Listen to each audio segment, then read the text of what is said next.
Olá, bom dia. Está no ar a notícia de frente desta quinta-feira, hoje 25 de julho.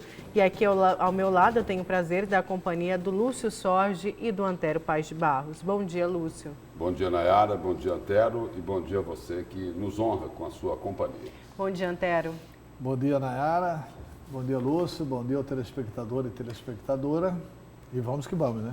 Isso mesmo, vamos que vamos. Daqui a pouco eu vou saber quais vão ser os destaques do Lúcio e do Antero para hoje. Antes eu quero começar a notícia de frente falando da greve da educação que já completa 2 meses e tem mais uma tentativa para tentar encerrar esta greve.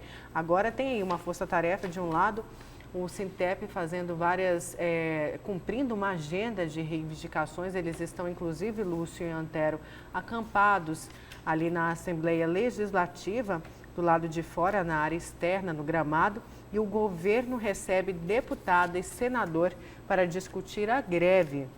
A matéria do GD, do portal Gazeta Digital, a matéria da Thalita Amaral e do Pablo Rodrigo.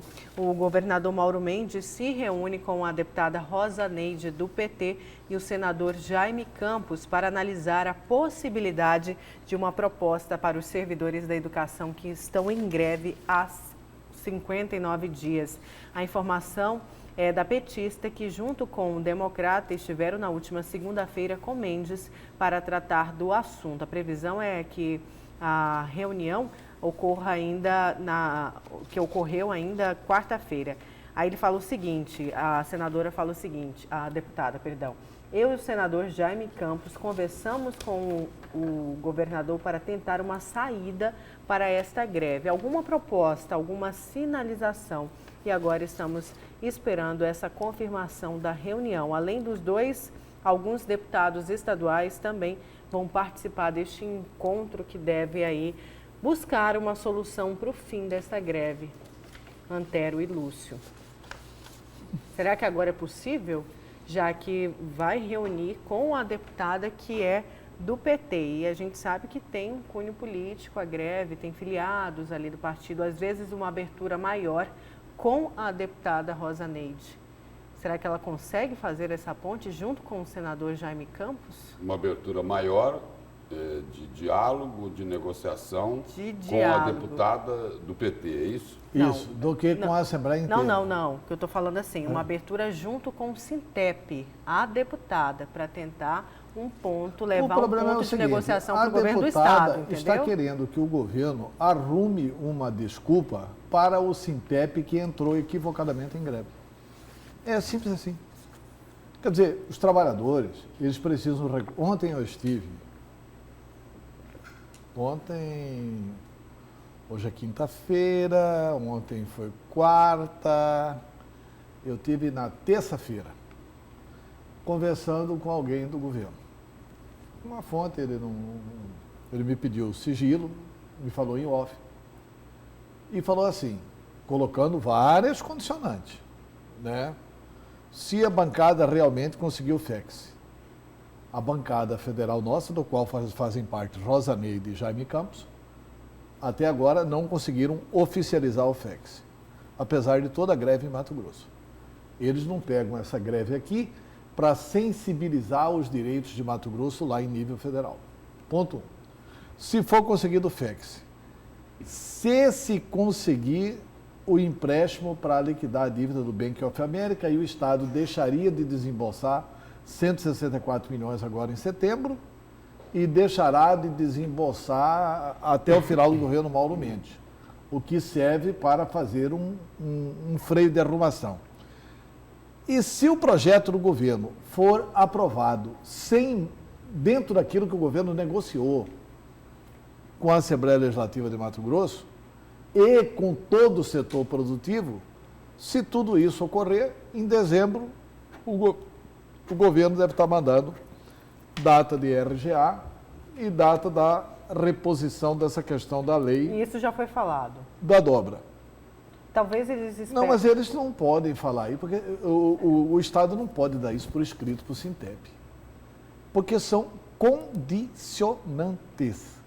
Se na hipótese de ocorrer o evento, Se esses eventos ocorrerem, o Estado estará mais perto. Agora, veja bem, qual lógica que tem nisso? O servidor faz acampamento em frente à Assembleia e luta lá para o algodão pagar menos. Eu queria entender essa lógica. O servidor, ao invés de defender que a receita do Estado aumente, para que o Estado tenha condições mais rapidamente de atender os servidores no pagamento de RGA e de todos os direitos dos servidores públicos, eles se unem com uma categoria que é privilegiadíssima no Estado, com os barões do agronegócio. Mas os servidores se uniram aos barões? Ué, eles tentaram impedir a votação do projeto. Quanto mais rápido esse projeto for votado, mais cedo o Estado terá condições de arrecadar e de fazer frente a essas despesas e de poder oferecer alguma proposta aos servidores. Quer dizer, e é evidente que essa bancada de oposição, ela está atuando também meio que em sintonia com esse movimento. Eu entrevistei na última quarta-feira na Rádio Capital o deputado Paulo Araújo. Falei, olha, mas não é um nonsenso que vocês estão fazendo? Ele falou, vocês não, eu não estou nessa. Porque ele é servidor, né? Porque... Ele é servidor. Isso. E ele está defendendo, ele falou assim, eu estou tentando convencer o Lúdio, o Wilson, de que esse jogo não interessa para o servidor. Ou seja, de que essa postergação, de que não aprovação do projeto, de que a não aprovação do que se denominou chamar aí de mini reforma tributária, se isso não vier a ocorrer, o Estado vai ficar sem saída. Então, assim, eu acho muito bom, eu acho que os problemas da democracia precisam ser resolvidos com mais democracia, mas eu sou contra a mentira na política. O Mauro Mendes não pode propor nada que não o desmoralize. Se ele fizer alguma proposta, atendendo o pedido de Jaime Campos ou da deputada do PT, ele vai desmoralizar todo o discurso anterior dele. Vai perder toda a coerência do discurso agora anterior. Ou então não era necessário. Mas quando eu falei então era da melhor questão... ter aceitado a proposta da Assembleia. Quando eu falei da questão da negociação, é a flexibilização por parte da deputada junto ao Sintep. Eu entendi, Nayara. Agora o que eu quero abordar é um outro aspecto aí. Fazer novamente uma cobrança. Nós já fizemos isso aqui na Notícia de Frente, já fizemos isso lá no Jornal do Meio-Dia. Por falar no Jornal do Meio-Dia, você se lembra que ontem teve um telespectador que participou lá pelo nosso WhatsApp e falou, olha, o Ministério Público e a Defensoria Pública não vão fazer nada, não vão sair em defesa para resolver essa situação aí, em defesa da sociedade. Aí eu só quero, até respondendo aqui no Notícia de Frente para o telespectador lá do Jornal do Meio-Dia, é o seguinte, quem tem que tomar uma posição é o Poder Judiciário de Mato Grosso. Já passou da hora do Poder Judiciário de Mato Grosso tomar uma posição. Por quê? Porque existe um impasse. Existe um impasse entre o governo do Estado e a categoria dos professores, mais especificamente o sindicato, o Sintep. Um diz que tem direito porque a lei garante a progressão salarial. O outro diz que não pode pagar porque é impedido pela lei de responsabilidade fiscal. E aí? Quando existe um impasse, quem tem que entrar para resolver o assunto é o Poder Judiciário. E o Poder Judiciário não se manifestou até agora. Por quê? Por quê? Para contribuir? Para deixar a crise se prolongar ainda mais do que ela já se prolongou? Estamos aí completando 2 meses dessa greve. Não vai ter acordo. O governo já disse o seguinte, olha, não é porque nós não queremos pagar, é porque nós estamos impedidos de pagar. O Sintep diz, olha, nós temos a garantia da lei de progressão de carreira lá do governo Silval Barbosa. O governo atual não está cumprindo a lei. E aí, diante de um impasse desse tamanho, o judiciário não intervém por quê? É a função dele. Que já foi provocado, né? Sim, é a missão dele. Ele está se omitindo. É a missão dele. Quer dizer, e aí é o seguinte, não é para... Independente de qual seja essa decisão do Poder Judiciário, independente de qual seja. Porque é o seguinte, eles têm que dar uma satisfação para a sociedade. Porque a sociedade não está sendo prejudicada. E cobra. Alunos, pais de alunos, não é isso? Então, eu preciso saber o seguinte, qual será essa decisão do Poder Judiciário para poder colocar um fim nessa disputa. E tem um triplo erro aí contra o servidor e contra o ajuste fiscal do Estado. Tem um erro aí do Mauro Mendes, do Poder Executivo, tem um erro da Assembleia Legislativa e tem um erro gravíssimo do Ministério Público. O que aconteceu nesse período? Tem todo esse ajuste aí, esse torniquete apertando aí os servidores. Deram um aumento para o servidor do Ministério Público. O Ministério Público, porque no Ministério Público é o seguinte, o Ministério Público acha que, assim, os desonestos estão em todos os outros poderes. Ali é um negócio, assim, de todos idolatrados, todos santos. Ali não tem erro. Então, eles mandaram para a Assembleia Legislativa um projeto de lei que foi autorizado pela Assembleia, que não foi vetado pelo governo Mauro Mendes e que eu diria, não deveria ter sido autorizado pela Assembleia, o Ministério Público não deveria ter enviado e o governo Mauro Mendes não deveria ter sancionado. Eles estabeleceram uma coisa escandalosa. Eles estabeleceram o seguinte, nesse projeto de lei. Quem me relatou isso foi o deputado Ricardo de Freitas, no almoço na última terça-feira. Esse projeto de lei, ele obriga o Estado a de 5 em 5 anos, cada promotor de justiça, cada procurador-geral de justiça e cada funcionário do Ministério Público terá direito a 3 férias remuneradas que podem ser pagas por pecúnia. Ou seja, aliás, terá direito a 3 licença-prêmio. A 3 licença-prêmio que deverão ser indenizadas através de pecúnia. Então, trabalhou 5 anos? Trabalhou. Tem direito a receber mais 3 salários. Vai terminar quando isso? Isso não vai fazer efeito agora no governo Mauro Mendes, não, vai fazer para o próximo governador. E por isso eu vou sancionar. Não, tem que vetar isso. Nesse aperto todo, o Ministério Público teve a coragem, teve a capacidade de mandar essa lei para a Assembleia Legislativa. Está errado isso. E isso foi aprovado a toque de caixa. E os servidores nem prestaram atenção nisso. E o seguinte... Ou até reclamaram, mas a reclamação foi um ruído muito pequeno perto da grandiosidade do que foi feito com o ajuste fiscal. Não dá para fazer ajuste assim. O ajuste tem que ser para todos os poderes. Exatamente. Eu queria só acrescentar e agregar nessas observações que o Antero fez. Nós já tratamos esse assunto aqui no Notícia de Frente. Tá? E aí o seguinte, e aí fora esse exemplo aí que o Antero colocou do Ministério Público, aí o cidadão fica indignado, ele fica revoltado. Vou lembrar lá o que foi dito lá do Tribunal de Contas, não é isso? Os conselheiros mais bem remunerados do país, quase R$65 mil por mês, R$23 mil de um tal cotão, que é a famosíssima verba indenizatória. E sabe como é que se justifica, Nayara e Antero, o pagamento desse cotão de R$23 mil?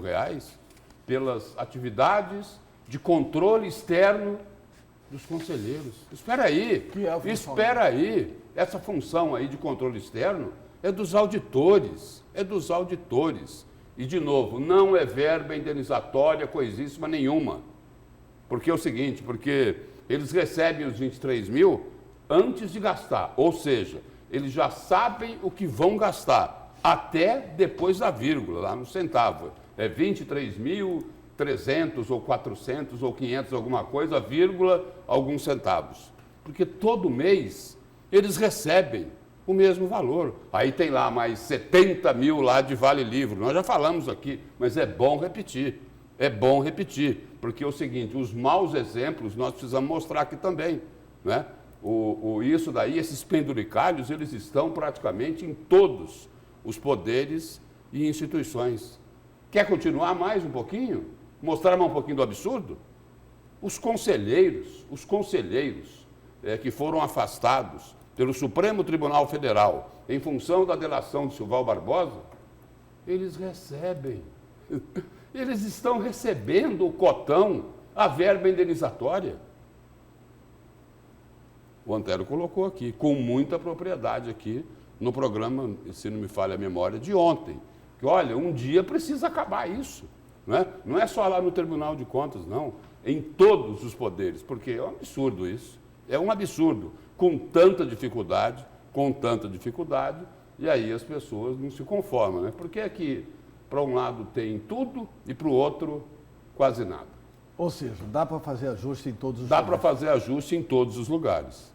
Pois é, falando de ajuste e de pagamento, Lúcio Antero, antes de saber dos destaques, eu quero falar do Prêmio Saúde. Nayara, só para não cometer injustiça. Claro. Eu falei isso no Jornal do Meio-Dia, mas eu vou registrar aqui. Um conselheiro abriu mão disso daí. É verdade. Um único conselheiro, um conselheiro substituto, Luiz Carlos Pereira. Luiz Carlos. Luiz Carlos. Ele abriu mão e alegou o seguinte, por razão de foro íntimo.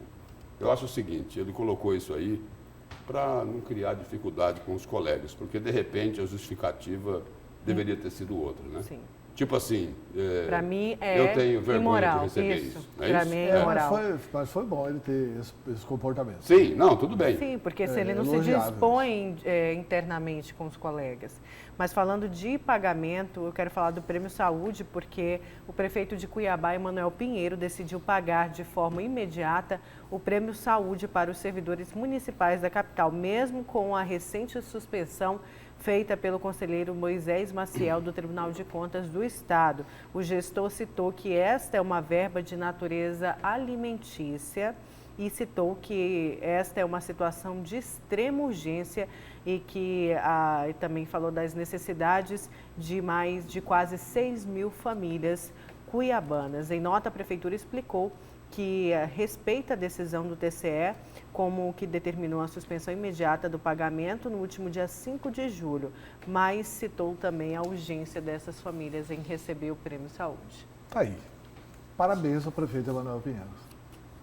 Ele está descumprindo uma orientação do Tribunal de Contas, mas está descumprindo de acordo com a lei. Não é obrigado a cumprir uma orientação equivocada do Tribunal de Contas. E depois ele se defende. Eu acho que a grandeza do Tribunal de Contas, neste caso, estará em voltar atrás. E parabéns ao prefeito Emanuel Pinheiro. Não era justo fazer isso com o plantonista lá do pronto-socorro, com a enfermeira lá que dá plantão no pronto-socorro, com todos os servidores da saúde. A única coisa que eu espero que ele não tenha autorizado o pagamento, porque aí era imoralidade, era o pagamento da licença-prêmio do seu secretário de saúde. Do Prêmio Saúde, né? Do Prêmio Saúde. Agora, o prêmio para os servidores, que foi instituído há muito tempo atrás, na gestão de Roberto França, quando o secretário de saúde era Luiz Soares, absolutamente correto fazer isso. Então, de parabéns ao prefeito Emanuel Pinheiro de estancar essa crise, né? E que ele se explique diante do Tribunal de Contas. Aliás, eu acho que o Tribunal de Contas, inteligentemente, deve reconhecer que errou. E recuar. E não cobrar explicação coisíssima nenhuma do prefeito.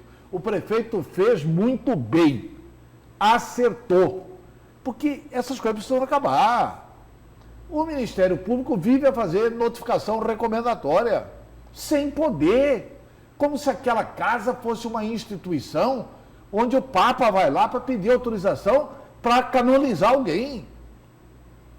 Parece que tem que ter agora licença do Ministério Público para alguém se transformar santo. Tem gente do Ministério Público que quer, porque quer, inviabilizar determinadas situações do Estado.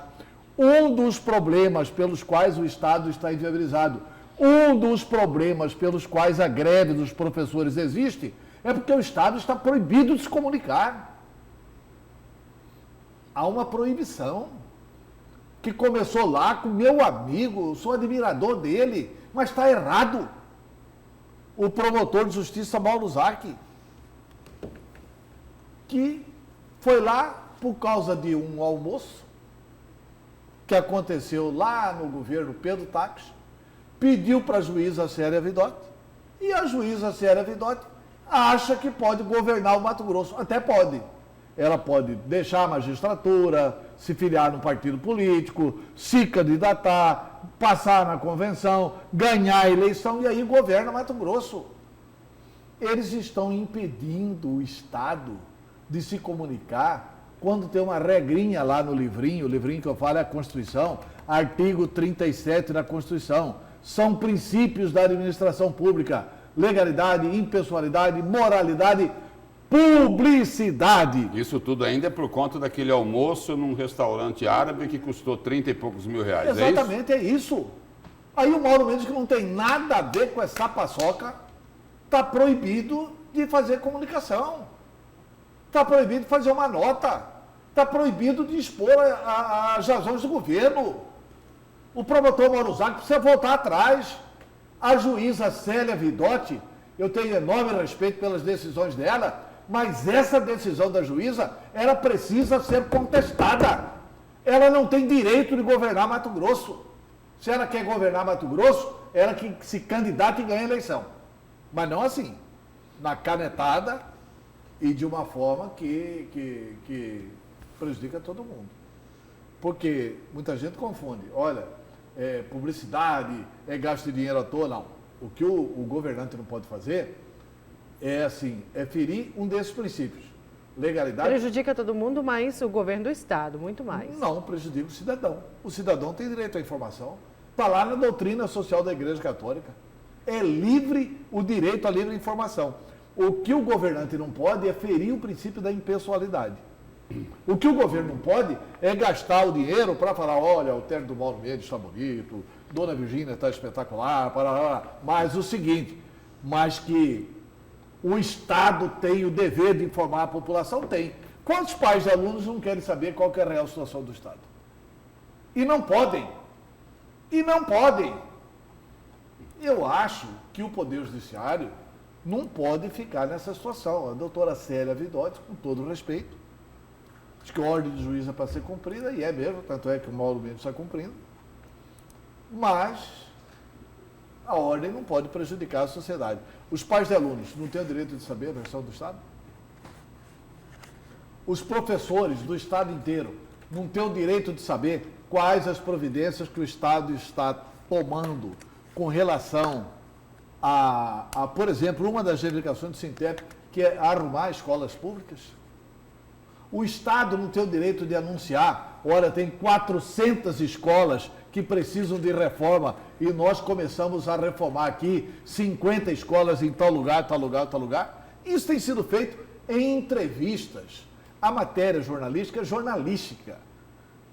A publicidade, que diz a Constituição, é repetição. Porque sem repetição, as pessoas não ficam sabendo. Então está na hora de buscar algumas alternativas, por exemplo, ir para as redes sociais ou fazer audiências públicas e debater com a sociedade, mostrar esses números. Isso tem sido feito, números. Mas essa alternativa, ela não chega... é suficiente. Não é suficiente.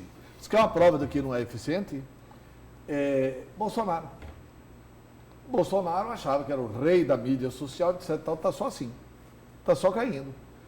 Desprezou os veículos de comunicação tradicional e está só na rede social. Dizem que tem feito até coisas aqui, por exemplo, na BR-63. Que não é falado. Mas ninguém sabe disso, porque não está no rádio e na televisão. Se não massificar no rádio, na televisão, por isso que rádio e televisão são conhecidos como veículos de comunicação de massa. Entendeu? Então, assim, jornal é para formador de opinião. Agora, rádio e televisão é para veículo de comunicação de massa. E o governo tem que fazer publicidade para atingir todos os públicos. Né? Justiça já feita, a doutora Célia Vidotti tem autorizado caso a caso, por exemplo, publicidade sobre vacinas, isso ela não tem proibido. Entendeu? Mas é pouco. A doutora Célia Vidotti e o promotor Mauro Zac precisam ler melhor a Constituição comentada e parar de proibir um dever. Porque é dever da administração pública fazer a publicidade. Senão não estaria lá como princípios da administração pública. Está no livrinho. Certo, e agora eu quero saber os destaques de vocês para hoje. Vamos começar com você, Lúcio. Qual que é seu destaque para hoje? Meu destaque é para falar aí de uma investigação aí que foi aberta pelo Ministério Público contra o ex-secretário de Infraestrutura do governo anterior. E aí a suspeita é de um superfaturamento de 3.400.000 reais.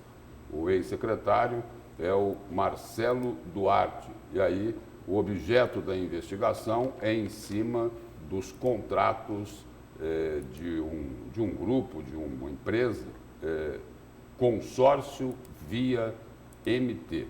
E aí as irregularidades, de acordo com o Ministério Público, seriam sobrepreço na inclusão de insumos materiais na planilha de composição dos custos unitários sem justificativa técnica. Aí a gente lembra que ainda no governo Pedro Taques foram, olha, não foi uma, não foi duas, não foi três, foram várias suspeitas e várias investigações em cima de concorrências, de licitações lá na Secretaria de Infraestrutura do governo anterior. Esse é o meu destaque de hoje. Certo, e o seu, Antero? Meu destaque é o seguinte, que a Assembleia Legislativa ontem começou a se movimentar, inclusive a oposição está dando gargalhada. O deputado Wilson Santos está dando risadas, assim meio escondidinho, né? Não gosta de aparecer em público, dado o papelão do líder do governo, Delmar Dal Bosco. Quem está liderando a oposição é o Delmar Dal Bosco. Delmar Dal Bosco tem reivindicação a favor da carne, em favor do algodão, em favor da soja, em favor do comércio, em favor da indústria, em favor de tudo. Ele só não tem um posicionamento de defesa do projeto do governo. O Delmar Dal Bosco, ele se reúne de manhã com o Mauro Mendes, mas à noite ele se reúne com a AproSoja. À noite ele se reúne com os barões do agronegócio. E a Assembleia está prometendo desfigurar o projeto do Mauro Mendes. Ao invés de reduzir os incentivos, a Assembleia quer aumentar os incentivos. O algodão, que tem 60% dos incentivos, o algodão está recebendo 60% de incentivos. A Assembleia, atualmente, a Assembleia, ao invés de reduzir um pouquinho, como é a proposta do Mauro Mendes, a Assembleia quer aumentar para 75%. Tadinho, né? Dos plantadores do algodão, dos barões do agronegócio. Por isso que eu digo, se não... E aí eu quero cobrar aqui duas responsabilidades. Primeiro, do líder do governo e segundo, da oposição. A oposição vai fazer o jogo dos barões do agronegócio? Porque parece que nessa votação da Assembleia, os barões do agronegócio estão fazendo o que mais sabem. O que eles mais sabem fazer para se enriquecer? Comprar bem, né? Porque eles compram bem os insumos, etc. e tal, né? Tomara que não tenham transformado a Assembleia Legislativa no mercado persa, né? De garantir mandatos futuros, de garantir isso, garantir aquilo. Olha, a grande situação é a seguinte: o DEM, inclusive, como partido, precisa se organizar. Júlio Campos tem que entrar em campo, Jaime Campos tem que entrar em campo, Fábio Garcia tem que entrar em campo e o governador Mauro Mendes tem que entrar em campo. O líder do governo na Assembleia é do DEM. E ele tem se reunido à noite com os representantes da AproSoja para formular a redação daquilo que será o projeto final. Ou seja, é um verdadeiro absurdo. E isso pode causar um prejuízo enorme para o estado de Mato Grosso. E eu quero saber se é isso que a oposição quer. E aí eu queria só fazer... Se a oposição quer isso, ou se a oposição vai ter consciência de que isso é muito ruim para Mato Grosso. Porque se isso for feito, a desfiguração do projeto do Mauro Mendes, só restará ao governador uma alternativa, que não é boa, mas que é uma alternativa possível. Só restará essa. Hein? Trocar o líder? Não. Eliminar todos os incentivos. Porque aí o governo tem o poder de veto. Nós estamos hoje, no dia 25, né? Hoje é 25 de julho. Sim. Julho. Hoje é quinta-feira. Esse projeto, o presidente Botelho quer votar até sábado. Vai cair lá para o dia 27. Né? Imediatamente, votado o projeto, a Assembleia entra de recesso. No dia 27, o governador recebe o projeto aprovado pela Assembleia, totalmente desfigurado. E aí ele pode tomar duas providências: ou sancionar o projeto e, com a assinatura dele, ajudar a liquidar Mato Grosso, aí sim, enterradas as esperanças dos servidores públicos, ou ele pode tomar uma medida que também não é boa para o Estado: vetar o projeto. E se ele vetar o projeto, a Assembleia não terá tempo de derrubar o veto, por causa do calendário. É isso que eu vou explicar no meu destaque. Eu queria só colocar mais dois aspectos aí para a gente abordar lá no momento que o Antero foi explanar esse destaque dele. Primeiro, eu não tenho visto os pequenos reclamarem desse projeto que está lá na Assembleia. Tenho visto só os bacanas, só os grandões, aqueles que representam os médios, os grandes empresários. Médios não, principalmente os grandes empresários. Tenho visto reclamação da FEComércio, né, da Federação das Indústrias, da AproSoja, da AMPA e por aí afora. Esse é um aspecto. O segundo aspecto, eu quero saber, eu continuo querendo saber o seguinte: quanto é que vai ser cortado dos incentivos fiscais? Quanto? Quanto mais vai entrar no caixa do governo do Estado? Não tinha lá 1,5 bilhão de incentivos que não estavam nem no orçamento? E aí, vão contar para a gente isso ou não vão contar? A Assembleia quer aumentar os incentivos. Ou seja, deve ter gente muito bem remunerada para isso, né? Não é possível, né? Vamos então para o nosso primeiro intervalo. Na volta a gente continua com a notícia de frente. Espera aí, tem cafezinho? Vai ter um cafezinho, eu já ia falar. A gente vai tomar um cafezinho bem quentinho. E na volta a gente continua com a notícia de frente. Não saia daí.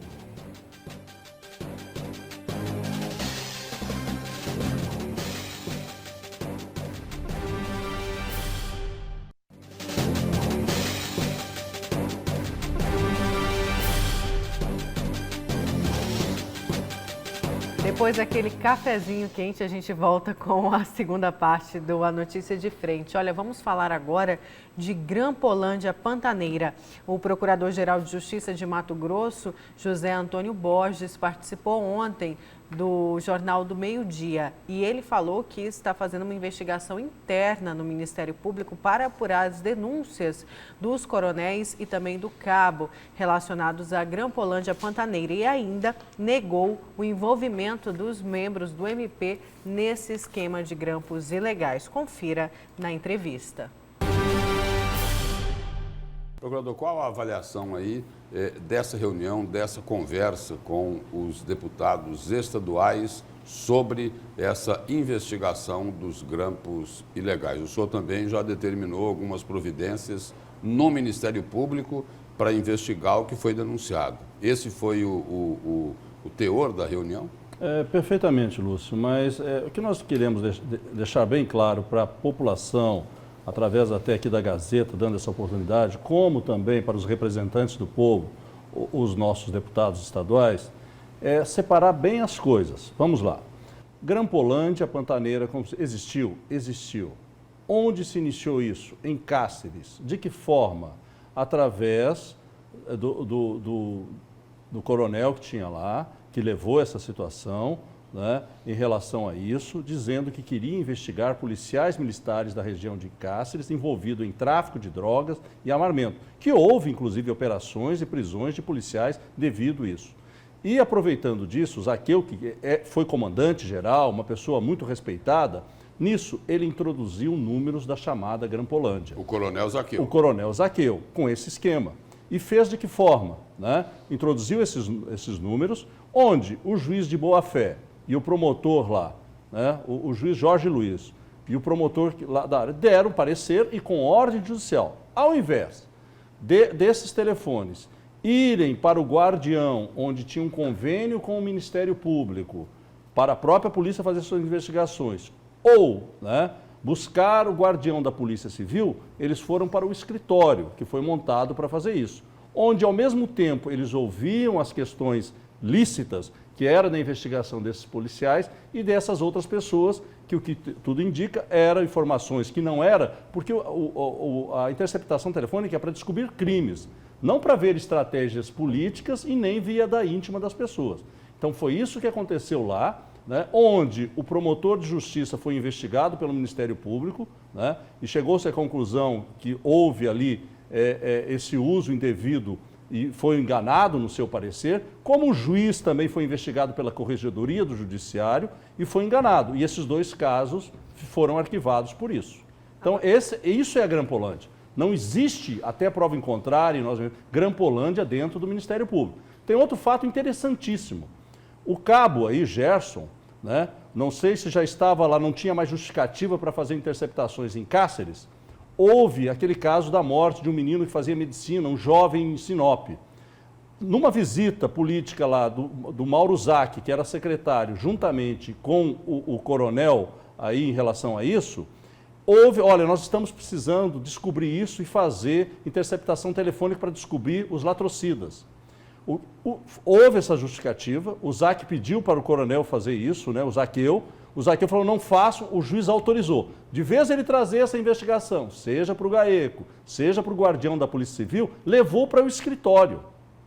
E isso depois chegou essa informação através do Pedro Táxi, né, que estava tendo alguma coisa errada nessa investigação de Sinop. E para surpresa dos promotores do GAECO, um dos desvios que se fala estava exatamente para o e-mail e para o cabo aí, Gerson. E ali chamou a atenção, o que está a dupla jornada do Gerson? Como é que, se nós não temos essa operação? Foi quando daí o Gerson foi afastado do GAECO. Exatamente porque ele estava, ainda não sabia da Grampolândia, mas ali começou a ser desvendada a situação. Agora, procurador, durante essa reunião na Assembleia, o senhor deixou bem claro de que vai ter investigações internas no Ministério Público. Se depois, no final dessas investigações, o Ministério Público encontrar o envolvimento, for apontado o envolvimento de membros do MP, vão ser afastados? Qual que serão essas medidas? Há uma confusão aí, Nara, exatamente em que sentido? Veja bem, qual que é o maior problema desses policiais militares? Não é a pena de 4 anos. O problema é que, com essa sentença, eles vão perder a aposentadoria deles e o cargo de policial. Esse é o grande problema. Eles querem se manter. E eles querem se manter através de uma delação premiada. Que nós não podemos, com muita responsabilidade, receber goela abaixo. Seja por interesses políticos, seja para prejudicar, seja quem for. Tem que se fazer justiça. Bem, o que eles trouxeram para o Domingo Sávio, e quando você vai fazer delação premiada, você faz um termo de confidencialidade. Me conte tudo que você sabe. Se eu aceitar, a gente publiciza isso. Se eu não aceitar, eu te devolvo isso. Né? Foi isso. O que o doutor Domingos viu que ali não tinha fatos novos e nada relacionado com pertinência temática. E ele devolveu. Não tem. O que os advogados, junto com seus clientes, fizeram? Depois que saíram, que não foi aceito pelo Domingo Sávio? Publicizaram. A partir do momento que eles publicizaram isso, né, aí as providências serão tomadas daquilo que tem pertinência temática ou não. O que não tem pertinência temática? Por exemplo, essa chamada verba secreta, que não existe verba secreta do Ministério Público. Existe diligências secretas e uma antecipação dessas custas, que depois há prestação de contas, inclusive para o Tribunal de Contas. Mas ele disse que esse dinheiro foi mal versado, apesar de ter passado pelo Tribunal de Contas. Nós vamos verificar se realmente existiu isso. Agora, o que existe pertinência temática é a placa. a placa que o GAECO teria sido dada para o Zaqueu e eles utilizaram nesse escritório. Quem é que teria fornecido essa placa pela denúncia dos militares? Segundo o Zaqueu, ele ganhou essa placa de um amigo coronel que morava no Rio de Janeiro e depois até morreu. Segundo o Gerson, não. Essa placa o Zaqueu não conseguiu assim. E o Zaqueu está fazendo delação premiada, uma divergência de informação. Quem deu essa placa para o Zaqueu foi o nosso ex-procurador-geral, o doutor Paulo Prado. Fato é uma coisa, fato existe. Essa placa não está, apesar de estar em desuso desde 2007, essa placa, que é um bem inservível, né, essa placa não está mais dentro do Ministério Público. Então, o que aconteceu com essa placa? E dentro de um GAECO, que é um local fechado, de difícil entrada. O cabo disse uma coisa, o coronel disse outra. outra. Mas a placa não está lá, não encontramos a placa. Nós temos que investigar como essa placa saiu de lá, e isso, como é um bem público, e quem tinha acesso lá eram todos funcionários públicos, a gente chama isso de peculato furto. Então, quem fez o furto dessa placa? Pois é nesse foco que vai se concentrar também as investigações internas. Quem furtou essa placa de dentro do Ministério Público? É isso que nós vamos apurar. Né? É isso que nós vamos apurar. Placa... Agora, quem é que falou em furto, procurador? Não, é o quem termo, é que trouxe essa informação? O termo técnico que se diz, peculato. Se alguém, o seu empregado doméstico, ou se alguém de uma fazenda, um empregado, levar, é só furto, porque ele não é funcionário público. Dentro do funcionário público que desvia um bem, chama-se peculato furto, que é exatamente subtrair alguma coisa que não lhe pertence, mas que você tem a posse pela sua função. É isso. Agora, nessa reunião ontem lá com os deputados, o que é que o senhor afirmou lá sobre o que será investigado no Ministério Público? Pois é, aí vem mais adiante que essa outra situação que o GAECO teria usado da Grampolândia. O GAECO, sempre que pediu as suas interceptações telefônicas, foi pedido ao juiz. Não teria necessidade ou envolvimento para pedir desse escritório para fazer suas investigações. E existe, é o caso, por exemplo, das delegadas, né, que houve também ordem judicial, que foram enganadas pelo Paulo Taques, que era para investigando uma suposto risco de morte ameaçada pelo Arcanjo.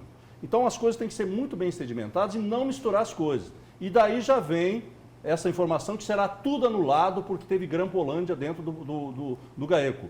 Até nós investigarmos, não houve Grampolândia nenhuma, não há essa informação concreta de Grampolândia. O que pode-se dizer é que, por exemplo, dessa investigação do senhor Juarez, 40 e poucos telefones foram interceptados, mas eram 8 alvos. E vocês acham que quem está cometendo o crime, né, vai usar o seu telefone pessoal? Usa de terceiros, de empregados, de outras pessoas que compram um chip. E é isso que se relaciona nas informações, nos relatórios. Olha, fulano usa tais telefones.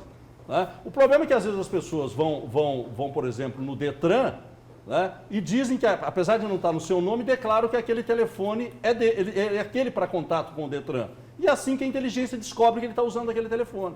Então a coisa não é da forma que estão se colocando, que vai ser tudo anulado. Até porque ninguém é denunciado só por interceptação telefônica. Há denúncia porque o dinheiro, as canetas de certas pessoas dentro do serviço público, foi usado como um pé de cabra para tirar dinheiro público. Há denúncia porque foi encontrada a cocaína. Nenhum juiz vai dar sentença sem ter a materialidade do crime, que é o desvio do dinheiro ou, por exemplo, a posse de drogas ilícitas. Mas tudo que foi denunciado será investigado? Completamente. Pela nossa corregedoria, pelo doutor Domingos Sá, que continua, se eventualmente promotores cometeram o crime, e administrativamente, eu já determinei, estou vendo, para nós fazer uma auditoria no nosso guardião, que é onde são desviadas quando há interceptação telefônica. Essa seria uma auditoria externa? Externa. Não interna? Não interna, que já foi feita. Foi feita. Para ficar bem claro isso. Veja bem, o mais importante, não foi apontado para eu, como Procurador-Geral de Justiça, é defender a minha instituição. A minha, quando eu falo, a instituição que nós temos o dever de defender a sociedade. Se tiver nome de membros do Ministério Público que estão maculando a instituição, esses nomes serão extirpados. Agora, nós não podemos aceitar de pronto dizendo que houve Grampolândia no Ministério Público. Grampolândia existiu lá num escritório que foi montado com finalidades políticas. O que o senhor defende é que tem que investigar primeiro. Temos que investigar. Então, essa foi a participação do Procurador-Geral de Justiça no Jornal do Meio-Dia, aí, falando da Grampolândia, falando da investigação e de que, se houver, na verdade, se essa investigação apontar, Lúcio Antero, o nome de algum membro do Ministério Público, ele vai ser punido. Olha, é um avanço saber que o Ministério Público vai investigar. Eu não gosto dessa expressão investigação interna. Porque fica como a sentença do desembargador Orlando Perry. Uma investigação intramuros. Eu vou investigar, mas só nós aqui que somos membros do Ministério Público é que vamos saber do assunto. Essa investigação, ela não pode ser interna. Se num primeiro momento aconteceu uma irritação por parte do Ministério Público com relação à determinação do desembargador Orlando Perry para que a OAB acompanhasse, não é para a OAB investigar, ao contrário. O desembargador Orlando Perry afirma que quem tem o poder de investigar é o Ministério Público, mas ele acha necessário a OAB acompanhar. Por exemplo, por que é importante a OAB acompanhar? Porque lá tem essa questão do cachorro. Aí o cachorro foi para o BOPE. Eu acho que essa é a melhor explicação que até agora eu ouvi sobre essas coisas da escuta. Mas ainda assim, tem o termo de doação? Está registrado, como disse o procurador-geral aí, no Tribunal de Contas, essa prestação de contas? Não existe verba secreta. Inclusive, frase do procurador-geral Zé Antônio. Inclusive, essas questões todas são prestadas contas ao Tribunal de Contas. Tá bom, então vamos revisitar a prestação de contas no Tribunal de Contas. Tem lá na prestação de contas, foi adquirido um cachorro por tantos R$1.000, da raça tal, e em seguida disponibilizado para o BOP? Está lá. É assim que faz com o que é patrimônio público. Porque esse cachorro é patrimônio público. A outra questão, que o cabo Gerson falou, tem um cabo que teve a sua assinatura falsificada. Isso tem que apurar, gente, pelo amor de Deus. Tem que pegar a assinatura do cabo, fazer um exame grafotécnico, se aquela assinatura que o cabo Gerson fala que é falsificada, de um outro cabo, não é dele, não, se aquela assinatura está ou não falsificada. Simples. A ciência desvenda isso imediatamente. Mas não seria isso que essa investigação que o procurador do Ministério Público falou é a investigação que será feita para averiguar se essas denúncias têm procedência? Sim, mas eu quero saber se essa investigação tem que ser feita só internamente. Então, num primeiro momento, eles ficaram irritados do desembargador Orlando Perry determinar o acompanhamento da OAB. Neste momento, eu acho que o Ministério Público tinha que erguer o desembargador Orlando Perry aqui no andor, agradecê-lo, porque é muito bom para a imagem do Ministério Público que essa investigação seja acompanhada pela OAB. Como é muito bom para o Ministério Público requisitar essa investigação externa sobre a placa. Mas essa placa já estava como bem inservível. Auto lá. Me parece que furtada, essa investigação, né, aí lá da placa, pode ter sido. da auditoria lá no Guardião, vai ser com a Polícia Civil, não vai ser? Isso. Pois Foi isso é. que ele falou. Então eu acho muito bom. Não, vai ser com a empresa que vendeu o Guardião. Eu acho que deveria ser com a empresa que vendeu o Guardião, com acompanhamento de peritos da Polícia Civil. Com a empresa está Com sendo essa empresa feita também. o Guardião, né? O sistema Guardião. Com a empresa Pois que é, vendeu tá o Guardião. sendo feita também, pelo que ele falou. Constatada que a placa não está mais lá. Lúcio, o presidente da Câmara Municipal de Cuiabá tem lá a necessidade de trocar os seus móveis. A cadeira dele está com o estofado aqui cortado, não serve mais, é inservível para aquele trabalho da Câmara Municipal de Cuiabá. Ele pode pegar isso e doar para o presidente do bairro o que ele quiser? Não pode. Ele tem que pedir uma autorização para o Poder Legislativo. Isso tem que ser publicado. Depois de publicado, é que ele pode fazer a doação de acordo com a autorização. O prefeito tem os móveis lá de uma determinada secretaria que não serve mais e que serviria, por exemplo, para associações de moradores de bairros. Ele pode escolher os bairros e tal e ir doando? Não. Tem que passar por uma autorização da Câmara, ainda que seja bem inservível, como diz aqui o Procurador de Justiça. Portanto, se foi doada a placa, ótimo. Pode doar? Pode. Tem autorização? Cadê a autorização? Essa autorização existe? Está no Ministério Público? O Ministério Público tem conhecimento desses autos? Senão, não podia ter sido doada. Não, mas o procurador, Antero, o procurador aí, me parece que ele foi cristalino. Sim, ele vai mandar apurar. Não, vai mandar apurar, e ele chegou, ele utilizou inclusive o termo peculato, furto. Porque um bem que, apesar de inservível, era do patrimônio do Ministério Público. E aí desapareceu. Não está mais lá. Não, ele foi duro, sim. Eu não estou contestando a dureza dele. É nesse aspecto aí. Ele foi no caminho de que, assim, eu quero salvar a instituição. Se tiver alguém que tem responsabilidade, que pague. O que não pode é a instituição pagar. Eu estou fazendo uma pequena divergência, eu sei que com isso eu irrito todos os membros do Ministério Público. Assim, olha, chame a OAB para acompanhar. Para acompanhar as investigações sobre os membros do Ministério Público. E um último parênteses aí sobre a questão da Grampolândia. Na operação, por exemplo, da dona Roseli, o Ministério Público grampeia o telefone da dona Roseli, que é normal, com ordem judicial, e grampeia mais 16 ou 17 telefones. Alguns, Silval Barbosa, os filhos da dona Roseli. Então, mas deveria ter colocado para o juiz, olha, ela pode usar os telefones dos parentes assim, assado. Mas tem também, Lúcio, telefones de Ribeirão Preto, de não sei aonde, de outros lugares do país, que assim, não tem coadunação com o objeto investigado. O procurador está absolutamente correto. Isso anula o crime da dona Roseli? É claro que não anula. O fato de ter gravado um cidadão lá em Ribeirão Preto anula o crime da dona Roseli? Não, mas significa que foi feita a Grampolândia. Mas tem muita gente condenada aí tentando se aproveitar dessa situação. É papel dos advogados que vão bater com a cara na porta da justiça e vão perder. Porque o Ministério Público vai argumentar e o Poder Judiciário vai dar razão ao Ministério Público.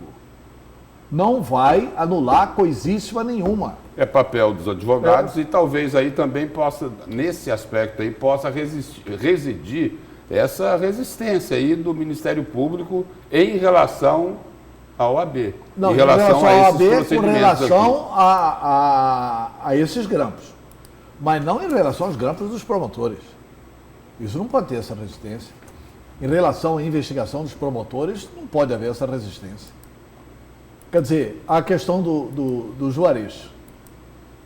Eu considero, já falei aqui, eu considero gravíssimo, primeiro que foi denunciado que o promotor Marco Aurélio avisava a Rede Globo e a Rede Globo estava na casa do prefeito Juarez Costa às 6 horas da manhã, gravando. E era a única emissora que sabia que o GAECO ia lá numa operação. O GAECO sabia disso, a polícia sabia disso, a Rede Globo sabia disso.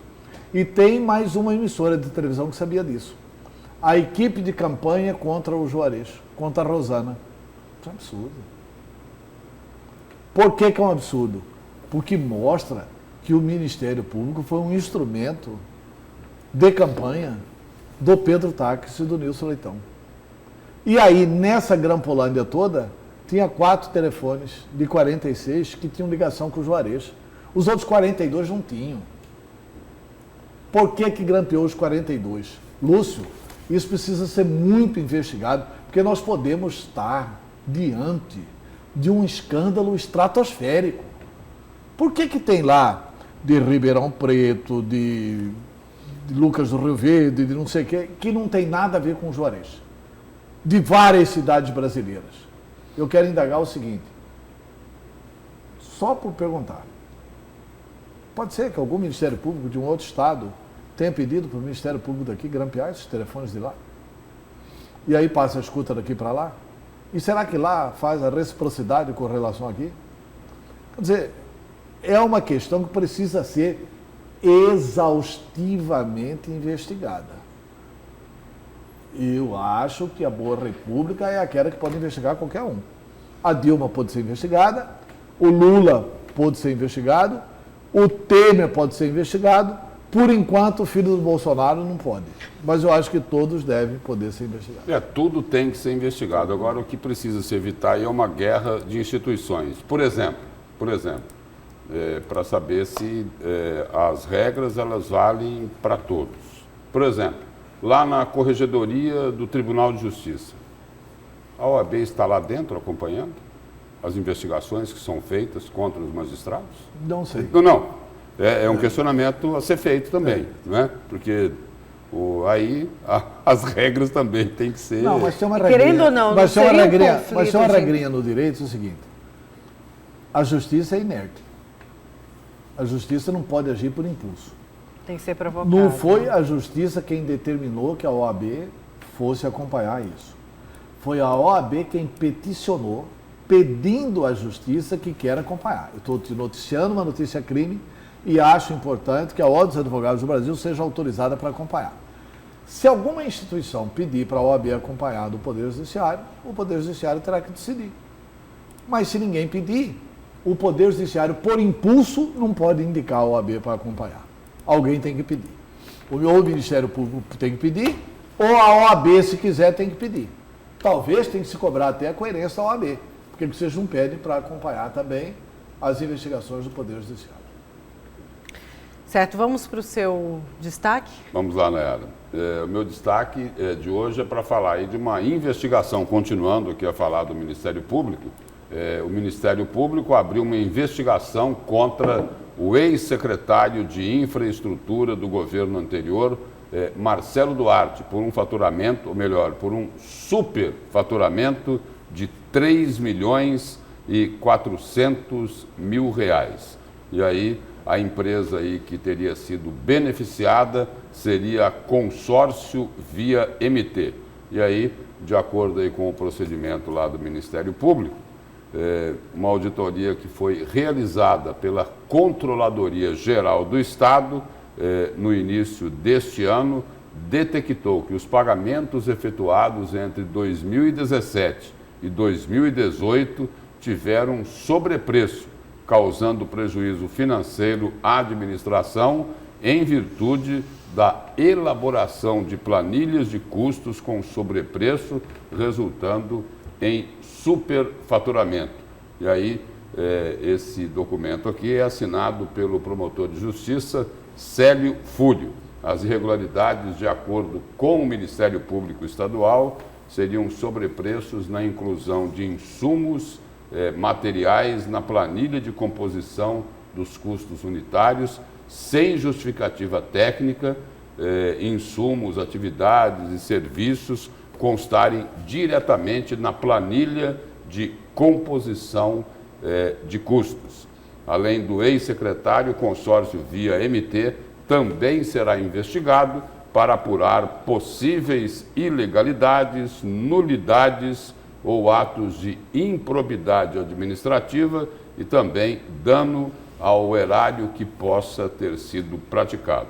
O promotor Célio Fúlio, ele também solicitou que o atual secretário de Infraestrutura da Cinfra, Marcelo Padeiro, Marcelo Oliveira, seja notificado para fornecer todos os detalhes do contrato com o consórcio e a Controladoria Geral do Estado para apresentar as providências que foram adotadas. E aí o promotor solicita o encaminhamento de todos esses documentos para comprovar aquilo que está sendo informado.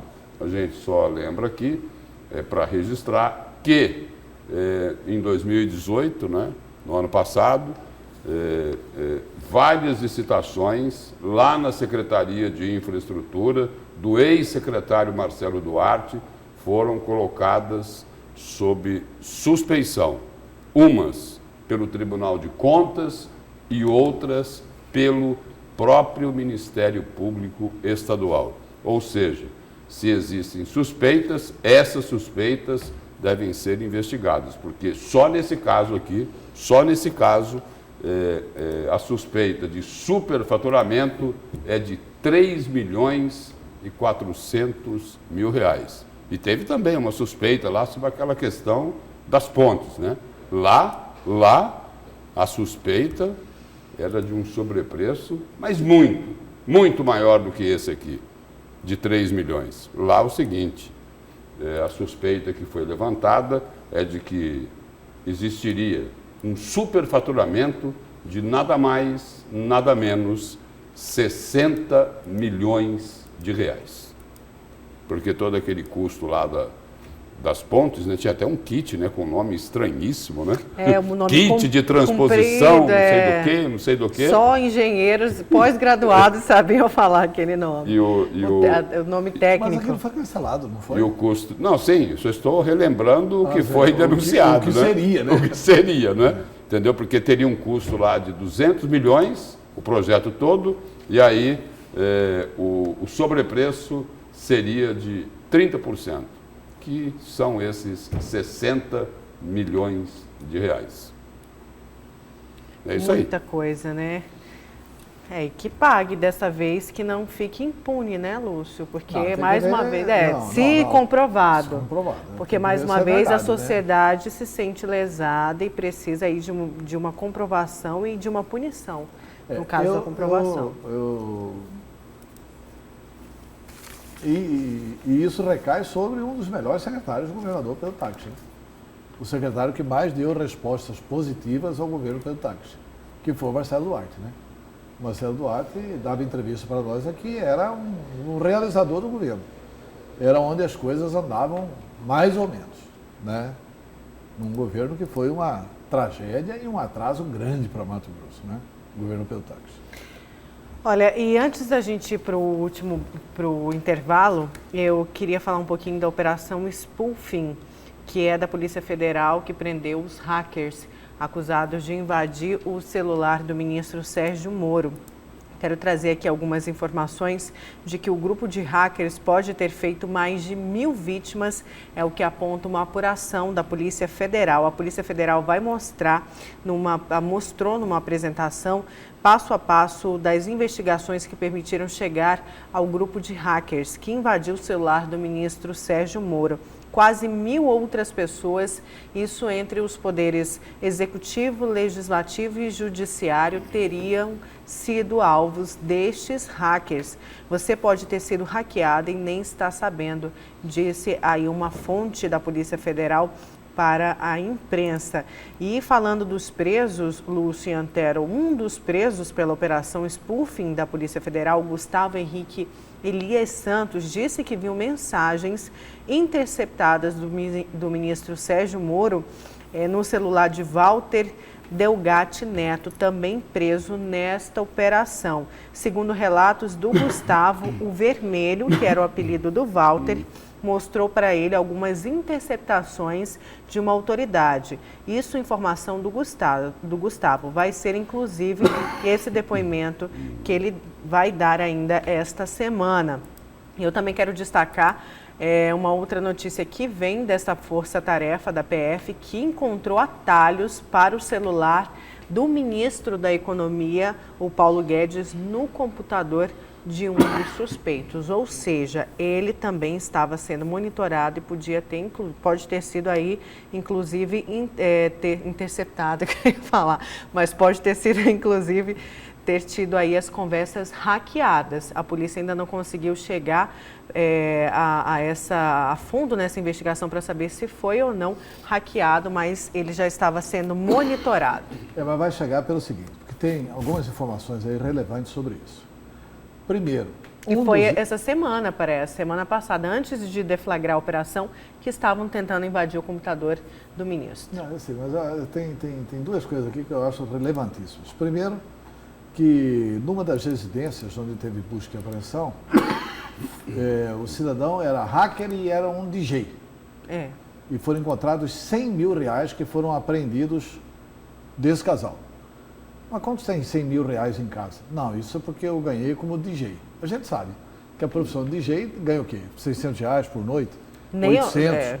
Quer dizer, ele guardava 100 mil reais em dinheiro em casa e alegou que isso era fruto do rendimento de DJ. Ponto 1.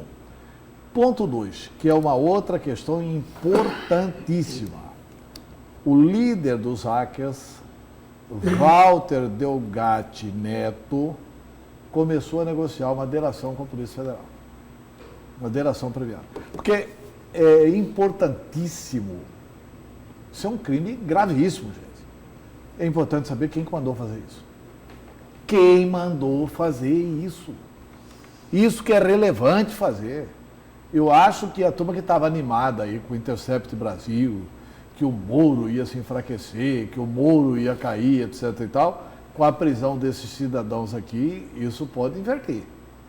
E dependendo do conteúdo do que vier nessa delação, para o Brasil conhecer os mandantes desses crimes, porque os mandantes desses crimes, os que pagaram isso, são os que querem derrotar a Lava Jato.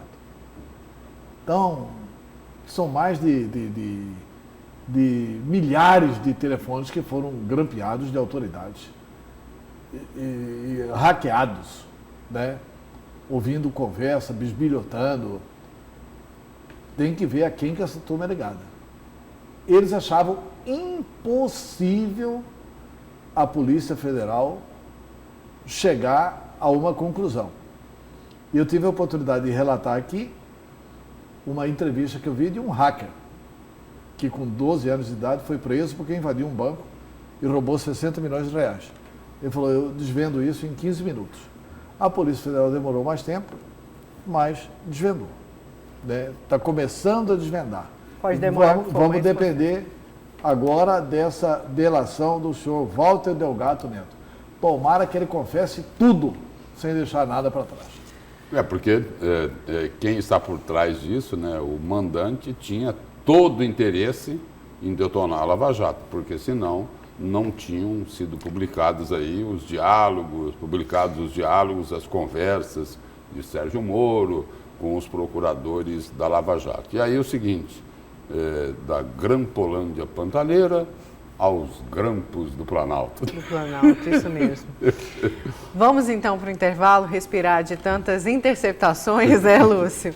Vamos para mais um intervalo, não sai daí, a gente já volta com a notícia de frente.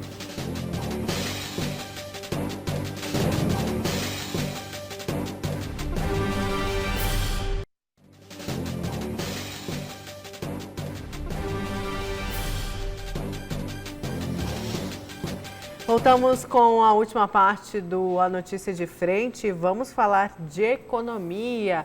FGTS, o governo federal anunciou aí as regras para o saque do tão esperado FGTS inativo e ativo. Eu falo tão esperado que pelo menos muitos ouvintes, isso lá do Tribuna e também telespectadores do Jornal do Meio-Dia mandam mensagem sempre, né, Lúcio, perguntando, e aí, já tem as regras do FGTS? E os nossos telespectadores aqui também do A Notícia de Frente agora tem. Vamos falar então, porque o governo detalhou numa cerimônia no Palácio do Planalto as regras da liberação do FGTS e do PIS/PASEP. Foi confirmado que os trabalhadores poderão sacar até R$ 500 da conta ativa ou inativa do FGTS, independentemente do valor do saldo a partir de setembro. De acordo com o governo, neste primeiro momento, os saques do FGTS vão até março. A previsão é injetar 42 bilhões na economia até o ano que vem. Mais cedo, ontem, na verdade, o ministro da Casa Civil, o Onyx Lorenzoni, havia informado que o calendário de retirada começaria em agosto, e os saques do PIS/PASEP que começam no mês que vem. Mas então ficou definido que é a partir de setembro o saque do FGTS. E olha só, tem aqui algumas novidades. Deixa eu falar um pouquinho do saque. A partir de 2020, será colocada em prática uma nova modalidade de saque do FGTS, o saque aniversário. Neste caso, quanto maior o saldo, menor o percentual que poderá ser sacado. Os percentuais vão variar de 50% a 5% conforme 7 faixas de saldo, que vão de R$ 500 até R$ 20 mil. Quem tiver até 500 pode sacar 50% do valor. Quem tiver acima 20 mil pode retirar 5%. Isso a partir do ano que vem, que vai ser chamado o FGTS Saque Aniversário. E tem aqui mais duas informações aí sobre o FGTS, de que os saques eles serão de contas ativas, né? É o emprego atual, e as inativas, que é o emprego antigo. E aí, você falava aí, Nayara, desse limite de R$500, não é isso? Agora, esse limite de R$500 vale para cada uma dessas duas modalidades. Isso. Né? Para o R$500 na conta ativa, e se o trabalhador tiver também a inativa, ele pode sacar lá mais R$500. E aí a informação do governo é de que, aí já no caso lá do fundo e do FGTS, o governo espera injetar aí, neste ano, 28 bilhões de reais na economia. E no ano que vem seriam mais 12 bilhões. Isso mesmo, Lúcio. E tem mais aqui sobre as regras do FGTS. Só para a gente encerrar essas regras aqui, olha só. A modalidade que eu falei do saque aniversário do FGTS tem o valor fixado também, percentuais desse valor. Essa parcela extra começa a ser paga na faixa de R$500 a R$1.000. Por exemplo, essa faixa percentual autorizada é de 40% sobre o valor do saldo, mas há uma parcela adicional a ser paga de R$50. Assim, quem tem 750 na conta, por exemplo, pode sacar 40% desse valor, que dá R$300, mais R$50 fixo, ou seja, um total de R$350. Na prática, pode movimentar aí 46,6% do saldo. Essas são algumas regras, né? E a regra aniversário vai ter aí a faixa de até R$500, 50% do valor. De 500 a 1.000, 40% do valor, mais esses R$50.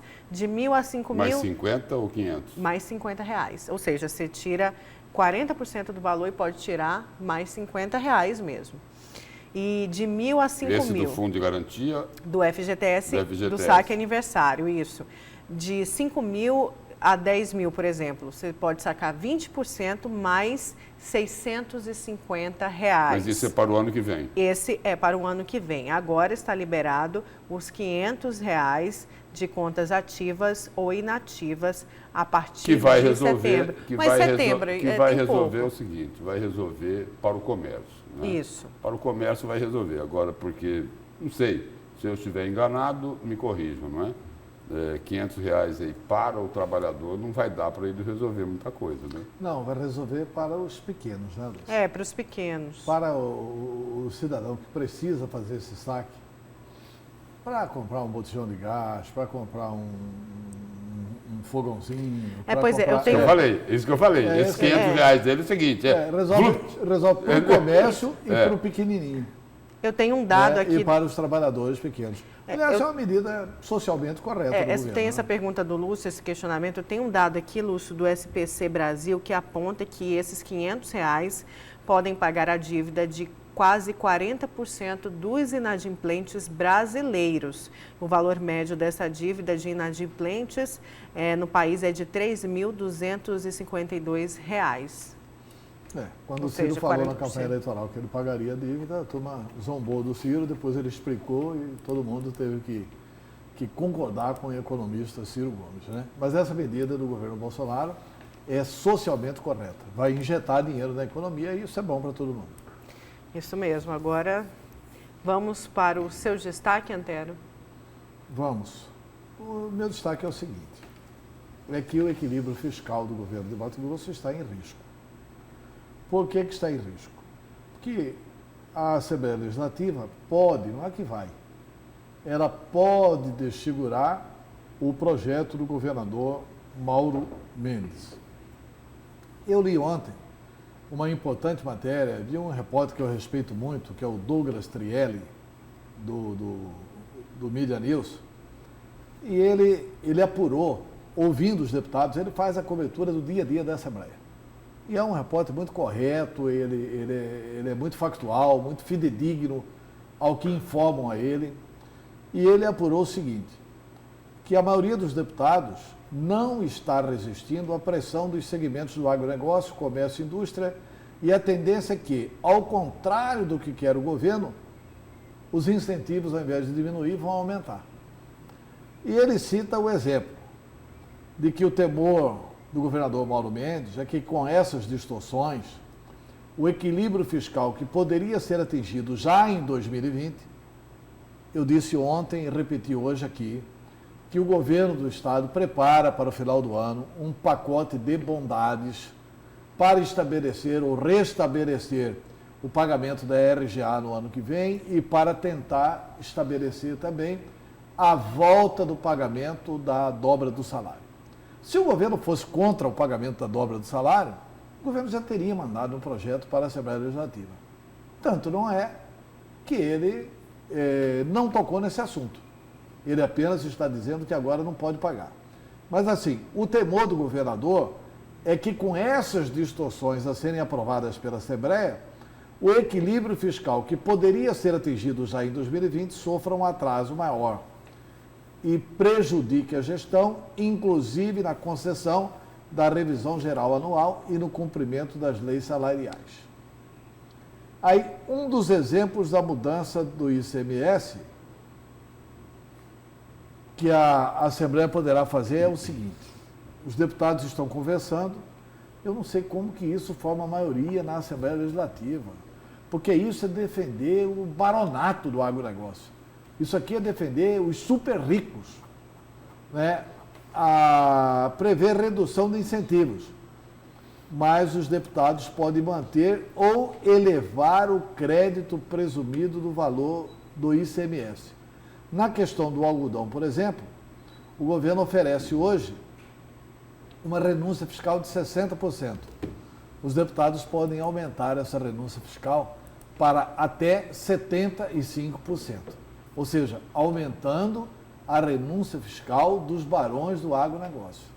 E, enquanto isso, o Estado com dificuldade de pagar professor, de pagar salários, tendo que estabelecer calendário, etc. e tal. Qual que é o problema e a consequência se isso acontecer? Primeiro, incentivo fiscal deve ser demonizado? Não. O Estado precisa continuar concedendo incentivo fiscal? Precisa. Mas se eles, ao invés de... Porque todos esses setores aqui, que a Assembleia Legislativa está falando e que ela não está aguentando a pressão, é assim: agronegócio, comércio, indústria, esses setores todos negociaram com o governo. Todos esses setores foram lá e fizeram um acordo com o governo.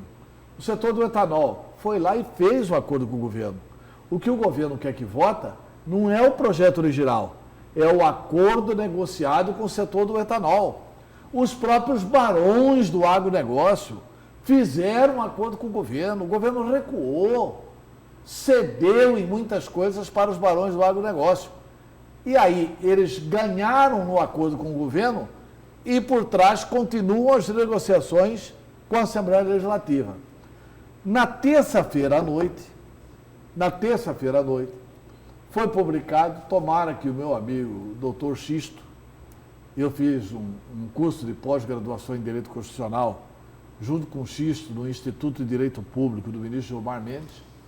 O Xisto é um brilhante advogado, era um brilhante assessor da Assembleia Legislativa, assessorava a mesa da Assembleia Legislativa, ele era tão competente e ganhava bem, ele passou no concurso público da Assembleia, mas o setor privado, através da AproSoja, contratou o Xisto.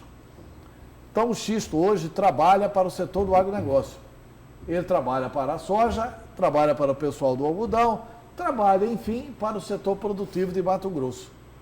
E o Xisto publicou 2 vezes no seu Facebook, lá assim, 11 horas da noite, 10 horas da noite, 9 horas da noite, estamos aqui reunidos com o líder do governo, Delmar Dal Bosco, fazendo a redação daquilo que pode ser o projeto final. O líder do governo está se reunindo com o setor do agronegócio para fazer a redação final do projeto na Assembleia Legislativa. Isso tem provocado gargalhadas na oposição. O deputado Wilson Santos, que sofreu como líder do governador Pedro Taques, ele está dando risada, dizendo inclusive o seguinte, que a oposição não precisa se mobilizar, quem está mobilizando pela oposição para derrotar o programa do governo e ajudar os barões do agronegócio é o líder do governo. Por isso que eu disse na chamada, o que o DEM vai fazer? Fábio Garcia tem responsabilidade nisso, Júlio Campos tem responsabilidade nisso, Jaime Campos tem, Mauro Mendes tem. Precisa chamar o líder do governo e falar, escuta aqui, meu filho, de que lado que você está? Que time que você joga? Você vai deixar as costas do governo aqui mais furada do que tabuleiro de pirulito? Então, só para encerrar, o governo precisa acertar a sua liderança, porque esse projeto é muito importante para fazer o ajuste fiscal no Estado. Se o projeto não for aprovado conforme foi negociado pelo governo com todos os setores, só restará uma alternativa ao governo, que também não é bom para o Estado. Cancelar todos os incentivos fiscais. Porque se o governo vetar, a Assembleia não tem tempo de derrubar o veto. O governo tem 15 dias para vetar. O governo veta isso no dia 31. No último, e comunica imediatamente o CONFAS. E aí todos os incentivos fiscais aqui caem a zero. Aí o servidor, aí os empresários vão pagar muito mais, mas isso também não é bom para Mato Grosso. Mato Grosso precisa do incentivo para se desenvolver. Então a Assembleia não pode fazer essa atrapalhada toda, né? É isso. Certo, Antero. Obrigada. Lúcio, obrigada. Bom dia. Bom dia. Bom dia a você. Você fica agora com o Jornal da Manhã.